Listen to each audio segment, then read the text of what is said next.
Welcome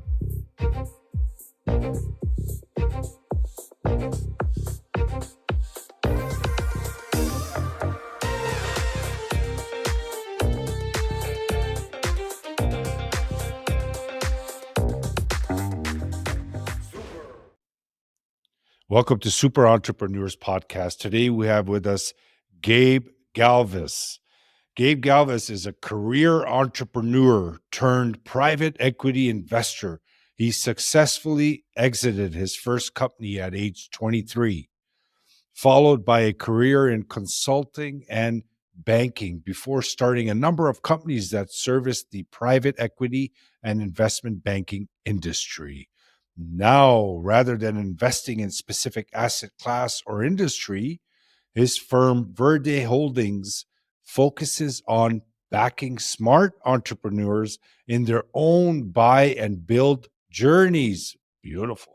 Outside of work, he spends his time in water surfing, mentoring young professionals, and talking about the wonders of the universe with anyone who will listen. Welcome, Gabe.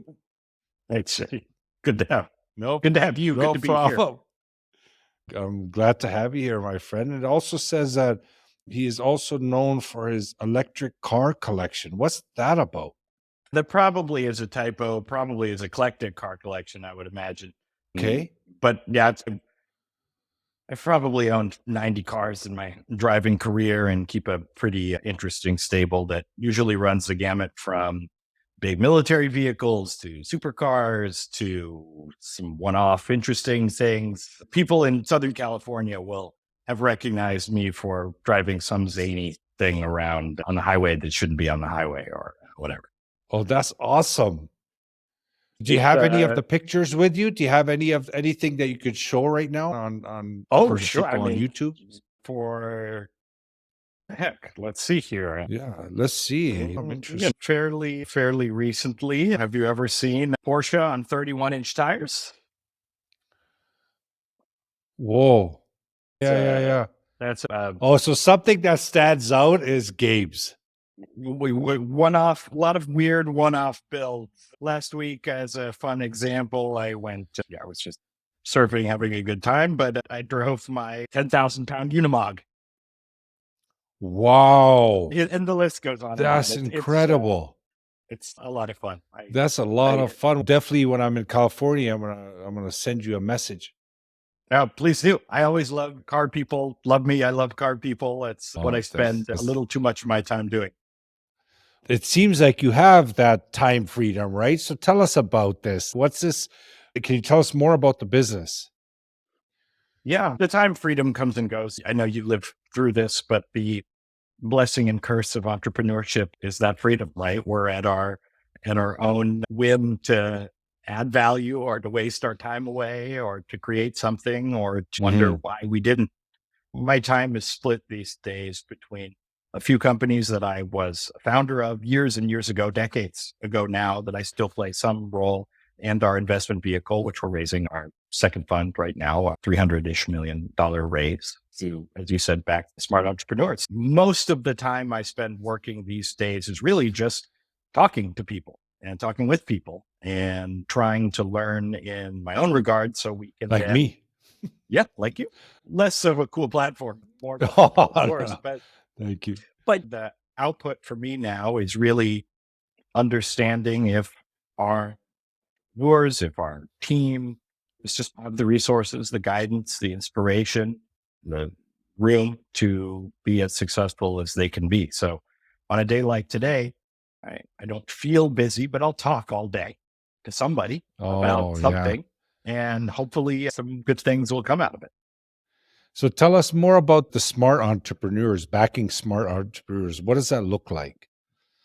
It's for us, and this is a little in the private equity weeds that we don't need to get too into, but a lot of private equity funds, private equity investors that invest in the middle market, which is where we invest, sort of companies post startup, real mature companies up to maybe a couple $100 million in revenue, something like that. Most investors in that space invest on technical criteria, EBITDA margins, growth rates, that's the basics, and that's fine. But to protect those investments, ultimately, we're not doing the work. I'm not sitting in the production line or on the routes or in the office of any of these companies.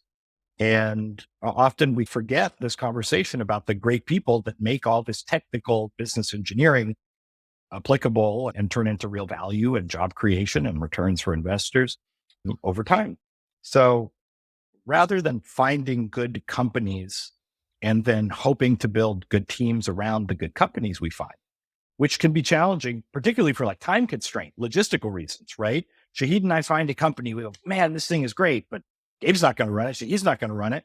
Wow, shit. Okay, who runs it? And now we do an executive search, we tap our network. That's fine. But backing entrepreneurs in a private equity context is the opposite of that, right? So we don't find that great company and then find the perfect guy, gal for that ops run. We just open the doors to those smart entrepreneurs and say, have you wanted to play a bigger game? Have you been interested in a space, or are you an expert in a space but have never had significant ownership in that space? Do you have a company in mind that's best in class that you'd love to acquire? Or maybe that we want to back you. We want to back you. Just talk to me. Exactly. And because that way That's the passion's beautiful. there, the context is there, the buy-in is there, right? Because they're coming to you and saying, I don't want to let you guys down. I have a vision. Versus us coming to them as investors and saying, we have an asset that needs to be managed. Would you be interested? Here's your package.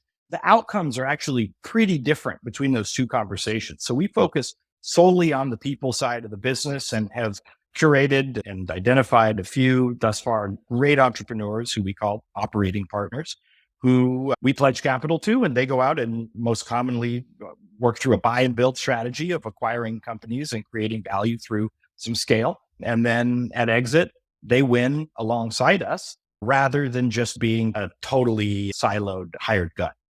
When you were talking and my mind slipped for a second there, an idea came to mind, and I'm just going to throw it out there because I'm just real with everyone. So I just don't want to hold it back. But what if we did this Super Entrepreneurs podcast in a franchise format and give it to different niche, different opportunity, different type of industries, say Super Entrepreneurs Health, Super Entrepreneurs IT, right?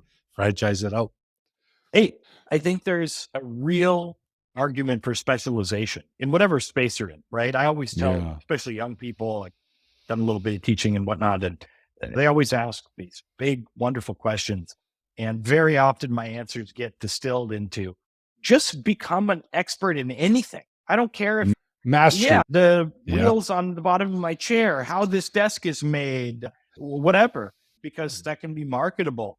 And I think audiences also really appreciate specific, granular, expert opinion. And I'd much rather hear and digest content about stuff I actually want to learn about than 1 in 20 podcasts or 1 in 20 articles or whatever sort of resonates to me. Might not be a bad idea. I don't know if the market is there. Yeah, all right. Just came to mind. I do think I would much rather know very specifically what I'm learning about, what I'm engaging in, and know that it's applicable to my journey than generalist type content. There's a lot of generalist type content out there. Yeah, definitely. You know, what for us is we keep it as organic as possible in the conversations. And I find that the audience is really gravitating to that because I wasn't even introducing the guests like I did with you. Like I was just asking them to just laid back, right? Yeah. But then I was getting feedback. They're saying, no, it's just the guest feels really good when they get announced. So you have a great voice, just use it and introduce them. So yeah, that makes a good point too. So I started doing it now. So it's just a different idea, concept, but this way of running it I feel is unique and it is bringing in the audience and we are growing. So it definitely feels like it's working. But what would you consider? Sorry? I was just going to say there's so much formal interview content out there. And frankly, most people are bad interviewers. Not that I'm not claiming to be good at any of this, but a lot of us are a lot better at just sitting down with somebody, you know, a little bit, or you've heard some of their work and going, hey man, good to meet you. Yeah. What's up with that thing you're working on? And then it Yeah. turns into something. So I Yeah. love. Yeah. It's just so much easier on everyone, right? Everybody feels comfortable. It's just real. It's authentic, right? It's just everybody's vulnerable and it's just being real and honest and just conversational like we're doing right now, which is wonderful. So I wanted to ask you about that smart entrepreneur. What would you How would someone know what they have is a smart enough concept or idea or whatever to approach you with? That's a really good question. And I think those smart entrepreneurs, they can come in some different packages. Some of those have been talked about in the just the broader space. You've got your kind of innovator inventors, you've got your ex-corporate business people who just want the Yeah. freedom to not have to be crushed by that culture. You have all kinds of people in between. Those are the polar opposites of the spectrum. But at a more base level, I've always gravitated towards people who simultaneously are very confident that they can do the work that needs to be done while acknowledging that they probably don't know everything they need to know and that this is going to be a failure ridden journey of learning. And that might seem Mm. obvious, especially to your audience. But the reality is, a lot of these entrepreneurs or entrepreneurial people actually lean towards one or the other. They go, "Hey, I've got an idea, but I don't know what I'm doing." And that can be okay, but the learning curve can take a while and the failure rate can be too high. Mm. And then on the other side, often you have those maybe who are can be perceived as overconfident. Maybe it's not overconfidence, but the ones who go, "Hey, this is easy. Here's the plan. Let's go." And in the back of my mind, I'm always going, "Bro, it's not easy. You've done this for somebody else forever. It's not easy. There's painful work that we do Yeah. on Yeah. ourselves to do all this stuff." So the person that can blend those two polar opposites, who can, as an aside, what we always like to hear in any interview context is somebody who clearly believes they can do the job. That sounds totally obvious, right? You go to a job interview. Hey, so can you Yeah. go, can you lift 50 pounds? Can you talk to customers? Can you? And usually you'd think people go, yeah, of course. Yeah. But a lot of times, the more complicated the role becomes, or maybe the more broadly defined the role becomes, the more you'll have interviewees or entrepreneurs you're talking to get a little more vague, right? "Hey, we're going to buy this company. Shahi, this is going to be great. Do you think you could lead the team?" I've done that before, but let's talk a little bit about your vision. Let's talk. Totally fine.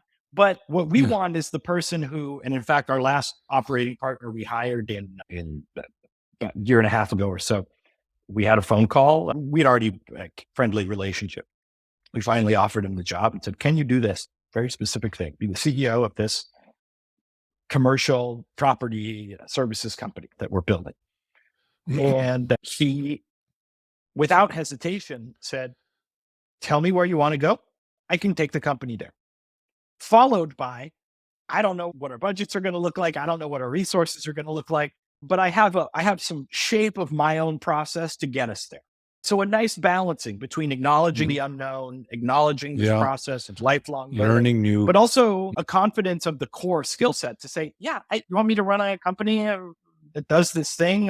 This is the business model. Cool. This is not brain surgery. I can do that." From a personality standpoint, I like a blending of those two things. And then back to Okay. our point about being technicians or being experts in something, we like seeing entrepreneurs that have fully formed perspectives on the highest and best use of their time and where their expertise lies. And when we talk about expertise, it doesn't have to be, "I know how to build the best desk," right? It doesn't have to be technical expertise. It can be, "I know what my protocol is for getting the best out of a team, regardless of the business application. I have a well developed perspective on day one of integrating a company we are buying or we are starting." Right. So it can Mm. be a little broader of an expert perspective, but an expert perspective nonetheless.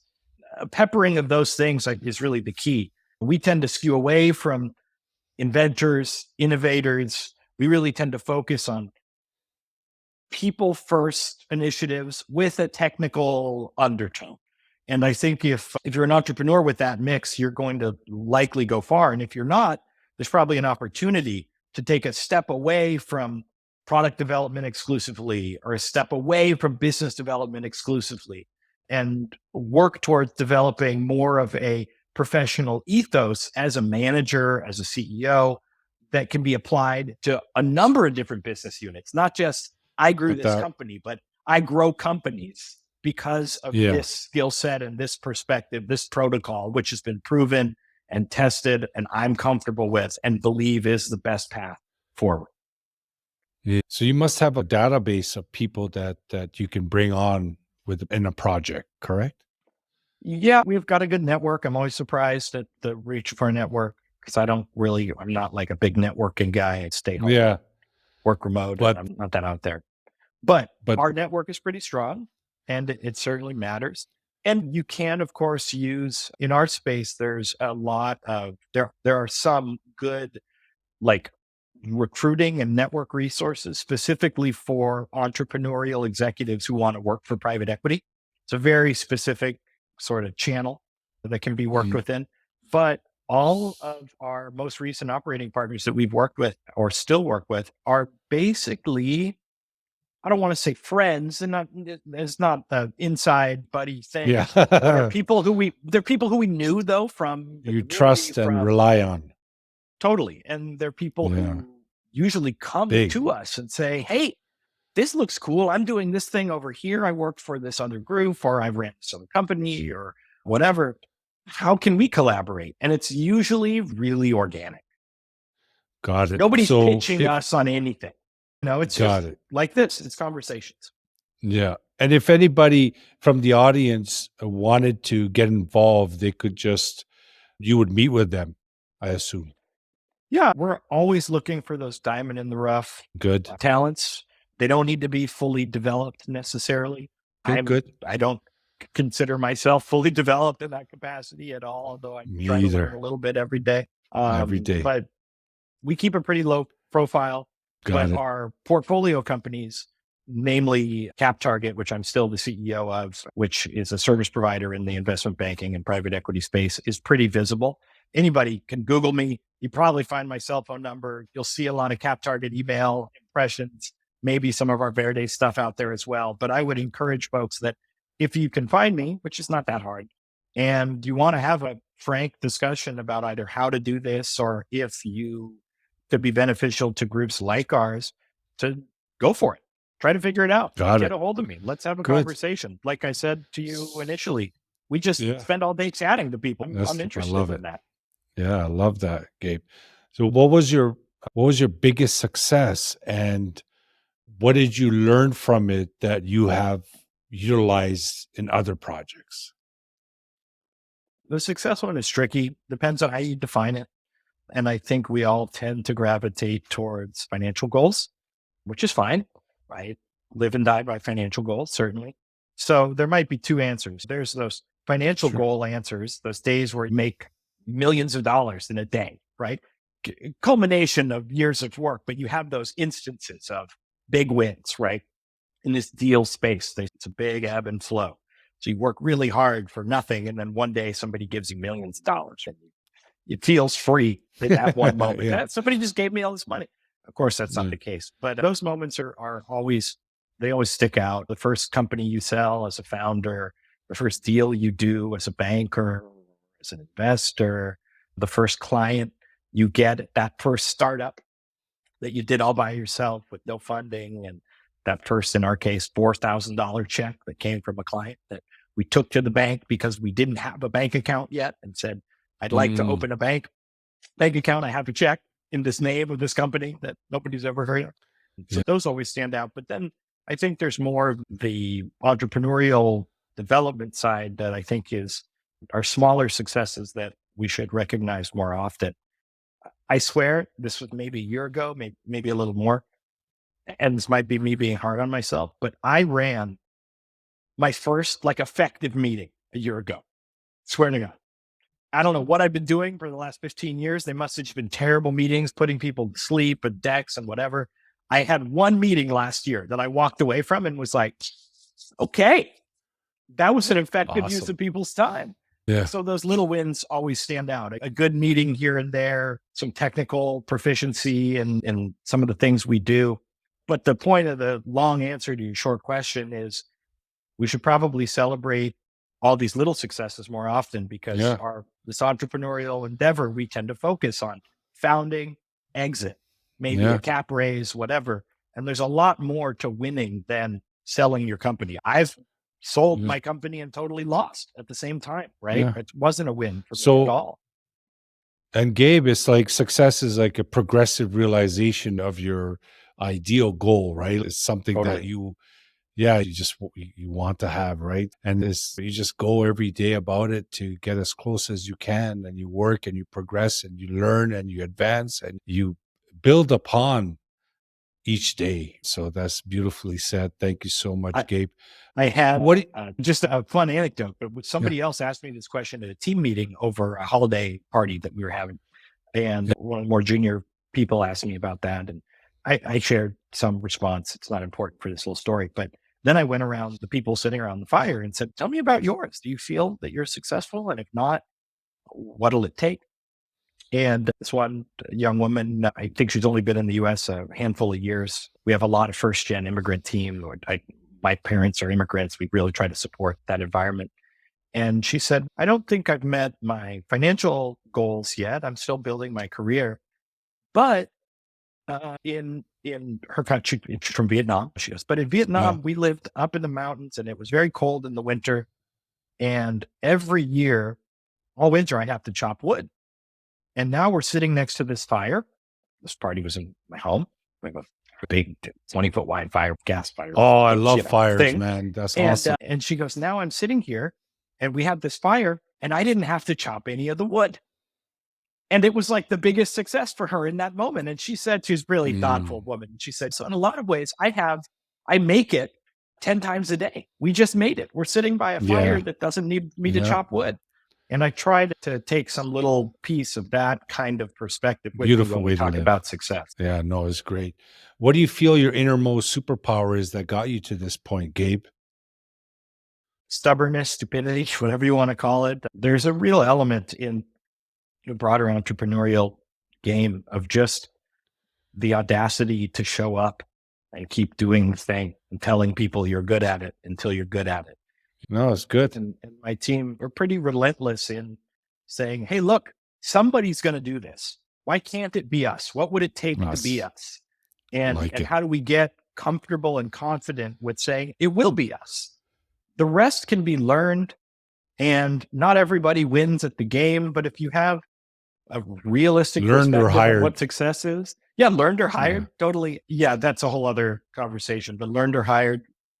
So I think a lot of it comes down to just our willingness to try and our willingness to learn and our Great. willingness to pivot quickly when what we're doing starts to feel stupid, Yeah. which No. happens all the time, right? Yeah, it does. It does, Gabe. We make a lot of And I mistakes. just want to That's say, okay. yeah, no problem. Yeah, exactly. It's okay. Gabe, it was really nice talking to you Same. and understanding the success that you're experiencing. And you should have went into your products, but people can see what it's about and understand. Because when people do business, it's usually with the human being behind the business. And I do appreciate your time for coming on our show. And if you have any final words, please go ahead and share with the audience. No, just thank you. I think this conversation that you've been having in perpetuity with all your guests is an important one. I think we need to move beyond the 5 easy ways to dot and hacks to Yeah. whatever. And I really appreciate that we don't need to go there, because the reality is a lot of that is just fluff, and the real work that has to get done that I try to do and try to learn about every day is like the people work. You can't have successful businesses without successful teams. And Yes. my success, however you want to define it, I view as a trailing indicator of our client success, of our team success. And that's the only way you can have that happen, right? Everybody else has to win before you and I get to win. And I think Yes. you've supported that concept in your conversation. So I'm just appreciative to hear more of that. Oh, thank you so much, Gabe. I appreciate you. And said, audience, thanks again for joining us today. Gabe's information will be in the show notes. Get in touch with him. If you're thinking of something, talk to the man. He'll guide you, he'll help you. And definitely check out his website and all the other things, wonderful things that he's working on, and his collection online. I'm pretty sure you can find his cars online as well. You can't find the cars online.